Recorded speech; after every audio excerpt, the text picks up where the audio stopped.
over 100 rejection mails from different organizations, I finally got 4 job offers as a data analyst in the United Kingdom, 2 of which came with the Tier 2 visa sponsorship that allows me to stay and work in the United Kingdom for the next 5 years. Honestly guys, I'm super excited. For those that have been following my channel, some of you know my struggles with getting a visa sponsorship job in my profession, and now it's finally happening.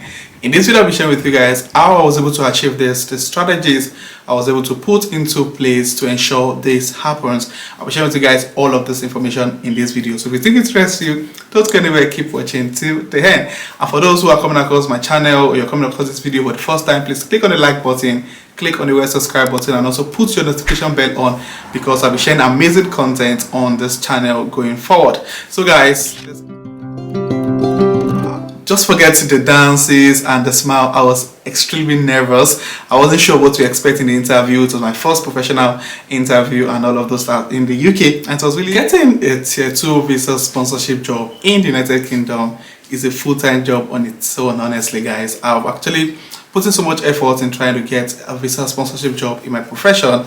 And to be honest with you guys, it's been challenging. I faced a lot of rejections, a lot of, at the point I was like, I wasn't going to keep applying. I probably need to put a pause on this application and try to understand what was going wrong, while I was getting at least 5 to 6 rejection email every day from different organizations across the United Kingdom.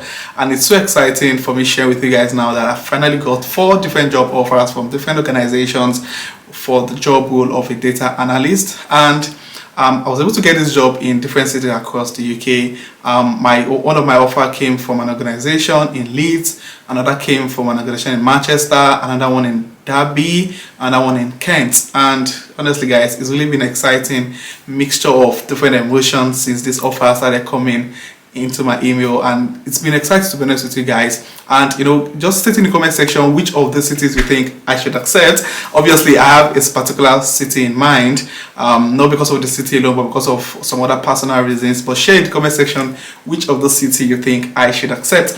Now I'm going to share with you guys some of the offers, job offers on the screen, of course with a blur on some sensitive information. Now this one you see on the screen was the first job offer I got, and it came with an unconditional offer of employment. Honestly, most organizations give conditional offers, then later after you've met some criteria, then they give unconditional. But this particular organization gave me unconditional offer of employment, and this particular organization is also providing me a certificate of sponsorship that allows me to apply for the skilled work visa. And as you can see on the screen, it says congratulations on your offer of employment and some other information there. This second one is the second offer that came in. It's a conditional offer, and the condition I need to meet for me to be able to start work with them is just for me to get my references sorted and provide them some other personal documentation. Then this is also one of the offer letter that came, and it said, further to your interview, I'm pleased to confirm your conditional offer of the post, which is also the role of a data analyst. And another job offer, which I won't be sharing this information on the screen right now. So guys, these are some of the job offers I've gotten so far, and obviously I'm going to accept one of these offers, of course with the one that comes with sponsorship, and I'm going to be starting my career professionally as a data analyst in the UK. Honestly guys, I'm super excited. I really can't explain how excited I am, because I've been faced with a lot of pressure, on which particular option I'm going for. For those of you that watched my video, my last I think I posted a particular video a couple of days ago, and I honestly really do want to say thank you to you guys for the comments. And it's really exciting seeing that people are actually although I got some negative comments in the comment section of that video, and I'm used to it already. I'm a public figure, so I'm used to something like that. However, I'm really appreciative for those who sent their congratulatory message to me upon my graduation, and graduating with a distinction after studying MBA for 2 years in the United Kingdom. So guys, so that's about that. And this particular video I'm sharing with you guys on the screen right now, this was my first interview. This was my dressing for the particular interview I went for. It was my first interview for this data analyst role, and just forget the dances and the smile. I was extremely nervous.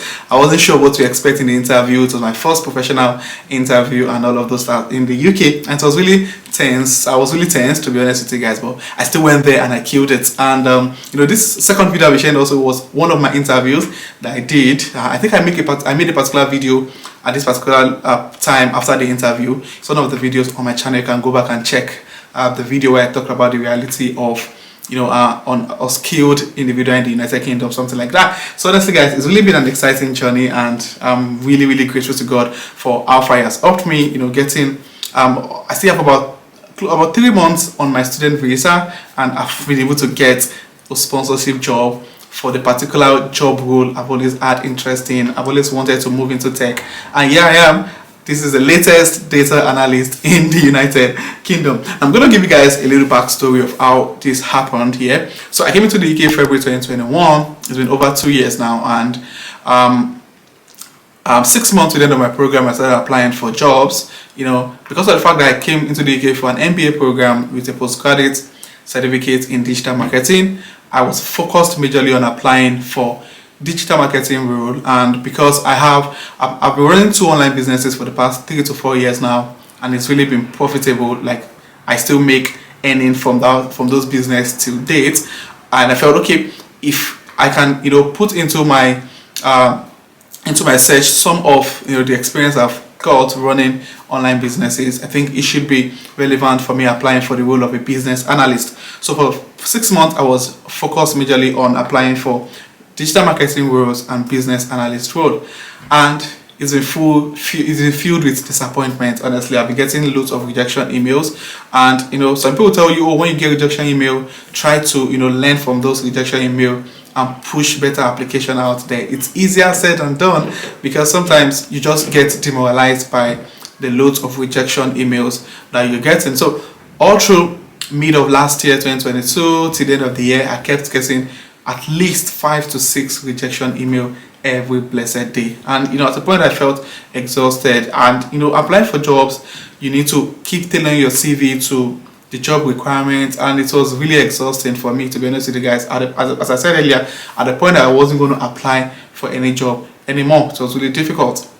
So that was my story, applying for different jobs, and sometimes they will even give you a call. Oh, send me. I can remember this particular job I applied for. It's a digital marketing role, and the guy was like, "Oh, Daniel, send us a portfolio. We could see you've got an amazing CV. Send us your portfolio." And I sent the portfolio. It's 4 months now. I didn't get a feedback.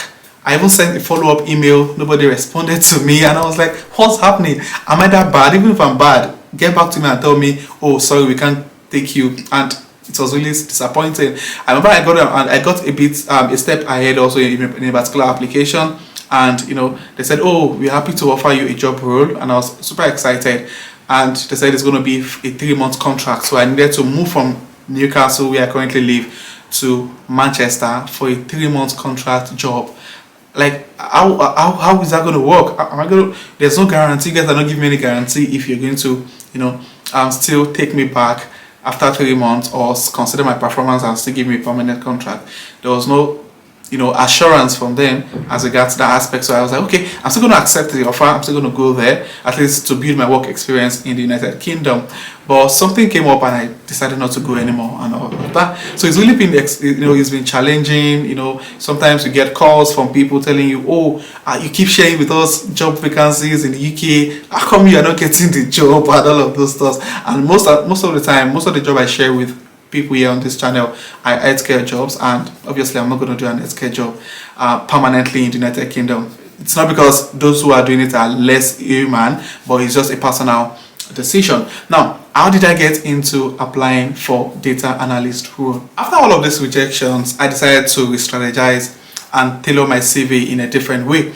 Now, I discovered that in my search, I had some of the skills required for many of the data analyst role I was seeing online on LinkedIn, on various job websites in the United Kingdom. And this is a strategy I'm going to share with you guys for those who are planning to move into tech. I'll be making some other videos in the future to buttress on some of these points. I'm just going to mention them in this video because I'm trying to make sure this video is not too long.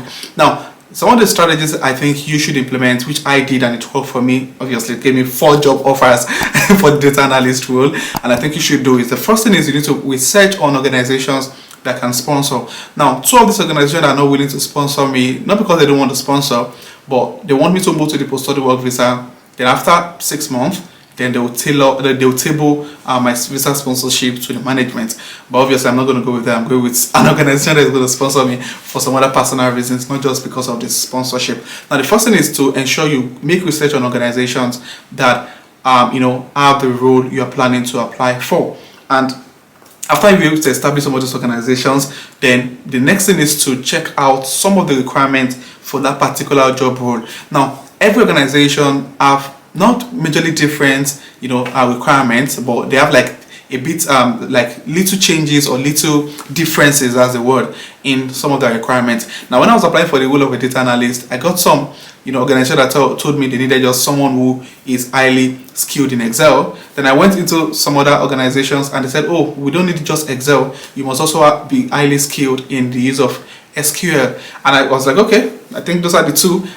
One particular organization I applied to, they were like, oh, not just that, we want you to also be good with the use of Tableau and Power BI. And I'm like, what's happening, guys? So you need to understand what those organizations you are planning to apply to, what they require of you, and ensure that you take up courses, you build your skill on those particular requirements. That was what I did. So I thought, okay, I wanted to do data analysis. While I was studying back in Nigeria during my biochemistry days, I even had better grades in mathematics, data, some of the computer science courses we borrowed than even my biochemistry course, which I eventually graduated with the first class in. So I was like, okay, and I was doing some data, some data analysis role while I was working in the bank. So it wasn't really my major role, but it was something I do like once in a month for report sake and those kind of stuff. So I had a little idea of SQL. I had a good idea of Excel, little idea of Power BI. So I started applying for those jobs. Refurbish my CV and started applying also for data analyst role. Now, I started getting interviews in January 2023. I was like, okay, it's happening. I'm getting interviews for the data analyst role, and I started going for interviews. Of course, I got some rejection email that was really heartbreaking. When you think, oh, you've got what it takes, and I got some rejection emails, and it was really sad. But what can you do? You have to move on. And during those interviews, some of them required me to do like practical tests. I did practical tests for some of those interviews, just to show my technical skill as a data analyst, and I impressed some. Of course, I didn't impress others. You can't impress everyone. Result of every interview is relative depending on who and what they are looking for. So I was able to impress some, I couldn't impress some. Some of the mistakes I made in some interviews, I request feedback, I got feedback, and I ensure that those mistakes never happen in my future interviews. And honestly, guys, I'm just super excited to announce to you guys that I finally got to the job that is sponsoring my visa to stay back in the UK as a data analyst. I'm finally into tech now, and I'm really looking forward to this amazing journey. And the amazing thing about this job again is the fact that I'm going to be working from home. So I'm going to be living the 9 to 5 life, and I'll be working from home, and it's really exciting. I'm really super excited. I want to appreciate everyone that has been sending amazing text messages. Those have been sending me Instagram and Facebook messages just to encourage me during my job search. I really do appreciate you guys, and you guys are amazing. Thank you for the love, and the show of love I've gotten on this channel has really been amazing. Thank you guys, and it's finally happening. And in the future, I'm going to share with you guys some of some other detailed tips on how I was able to get this data analyst role, and how you can also put in those strategies to getting the kind of job you also want. And if you have any video suggestion you want me to make as regards this particular phase of my life, please state in the comment section. I'll be there watching to ensure I give you feedback on that. And for those who are coming across my channel for the first time, guys, I'm going to be sharing tech videos now on this channel, because your boy is now a tech boy, he's not a tech guy. So I'm going to share with you guys how I became a data analyst, some of the software I used to practice, when I was preparing for my interviews, some of the job links I was visiting frequently to get some of those jobs, and every other information you need to know as regards getting a tech job in the United Kingdom. For those who are concerned about lack of UK work experience, I'm going to share with you guys in the next video how I was able to achieve this. Most of my rejection email were basically because of inadequate or insufficient work experience in the United Kingdom. However, I got 4 job offers as a data analyst in the United Kingdom by selling to them my job experience in Nigeria, and I was able to achieve this. Now, some of the things I was saying, or some of the things I said to them, and some of the ways I was able to convince them that I was the right fit for that job, I'm going to share with you guys in the next video. So make sure you click on the red subscribe button so that you get notified when I post a new video on my journey to becoming a data analyst in the United Kingdom. So if it's something you're going to be interested in, please click on the red subscribe button, click on the notification bell so you get notified whenever I'm uploading any new video on this channel. And for those who have any questions, set in the comment section. Please click on the like button so this video can get to as many people as possible. And for my returning subscribers and viewers, thank you guys for the love. I really can't appreciate you guys enough. Thank you so much for being here. I really do appreciate you guys. So I'm going to put an end to this video, and I'm going to see you guys definitely in the next video. Thank you.